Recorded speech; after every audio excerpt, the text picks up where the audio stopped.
Welcome to my digital Educare YouTube channel. ভিডিঅ'টোৰ যোগেদি দিব বিচাৰিছোঁ DEEৰ অধীনৰ LPP নিযুক্তি সম্পৰ্কীয় এটা গুৰুত্বপূৰ্ণ খবৰ। ইতিমধ্যে LPP পদৰ নিযুক্তিৰ বাবে বিজ্ঞাপন প্ৰকাশ পাইছে, লগতে আবেদন প্ৰক্ৰিয়াও শেষ হৈ গৈছে।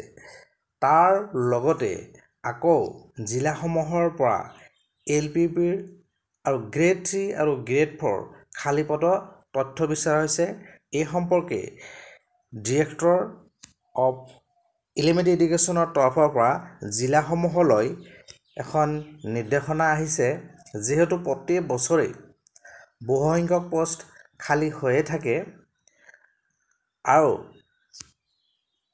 আগৰ যিখন বিজ্ঞাপন প্ৰকাশ পাইছে সেই নিযুক্তি প্ৰক্ৰিয়া মাজৰ ইলেকশ্যনৰ কাৰণে স্থগিত আছিল। এতিয়া সেই নিযুক্তি প্ৰক্ৰিয়াখিনি সম্পূৰ্ণ হোৱাৰ পিছত যেহেতু খালী পদৰ তথ্য বিচৰা হৈছে, তাৰ পুনৰ হয়তো নতুন বিজ্ঞাপন প্ৰকাশ পোৱাৰ সম্ভাৱনা আছে। কিন্তু যোৱাকালি যি কেবিনেটত SSA 35,000 পদৰ নিয়মীকৰণৰ যি সিদ্ধান্ত লৈছে, সেই পদসমূহ নতুনকৈ ক্ৰিয়েট কৰি সেই নিয়মীকৰণ কৰিব বুলি কৈছে। এই ভেকেঞ্চিৰ লগত SSAৰ নিয়মীকৰণৰ কোনো সম্পৰ্ক নাই। যেহেতু নিয়মীকৰণ প্ৰত্যেক বছৰে এই পদসমূহ খালী হৈ থাকে, যিসকল LPP টেট পাছ কৰিছে সেইসকলৰ বাবে নিশ্চিতভাৱে এটা ভাল খবৰ যে খালী পদৰ তথ্যসমূহ জিলাসমূহৰ পৰা বিচৰা হৈছে আৰু ইয়াৰ বাবে এখন চিডিউল প্ৰকাশ পাইছে।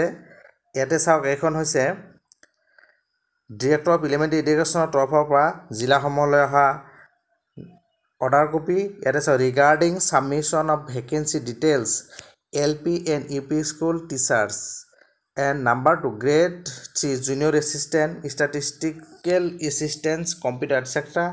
লগতে grade 4 post in the DEES BO office and school as on 1st July 2024। ইয়াতে গোটেই কথাখিনি লিখিছে যে লগতে দুখন ফৰ্মেটো দিছে।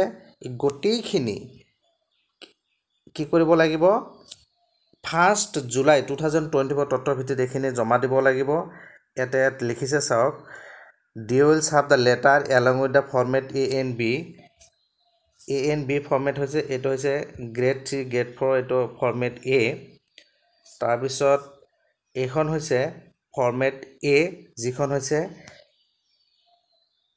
জুনিয়ৰ এছিষ্টেণ্ট গ্ৰেড 3 বাবে, এইটো হ'ল ফৰ্মেট B, আৰু লগতে এইটো হৈছে ফৰ্মেট A, এইটো হ'ল স্কুল লেভেল পোষ্টৰ কাৰণে teaching and non teaching staff school grade 4 গোটেইখিনি ইয়াতে দিব দিছে।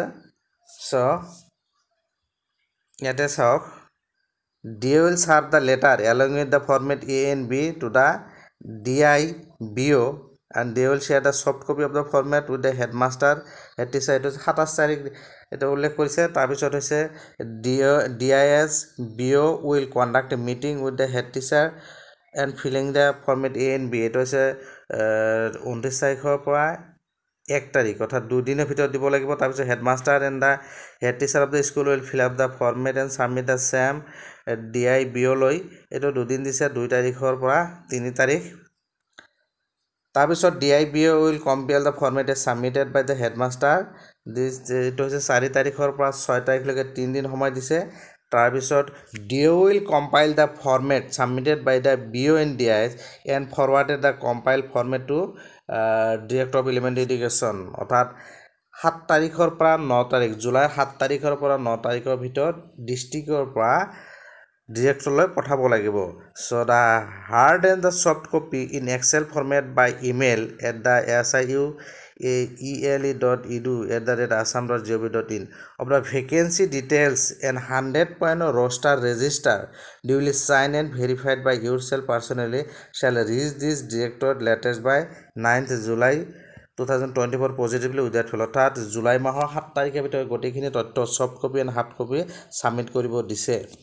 আমাৰ এই ভিডিঅ'টোৰ যোগেদি এটা ভাল খবৰ শ্বেয়াৰ কৰিলে। ভিডিঅ' ভাল লাগিলে লাইক আৰু শ্বেয়াৰ কৰিব, আৰু এনেকুৱা ধৰণৰ গুৰুত্বপূৰ্ণ বাতৰিৰ বাবে যিসকলে চেনেলটো এতিয়াও ছাবস্ক্ৰাইব কৰা নাই, চেনেলটো ছাবস্ক্ৰাইব কৰি ন'টিফিকেশ্যন বেলটো অল কৰি দিব। Thank U.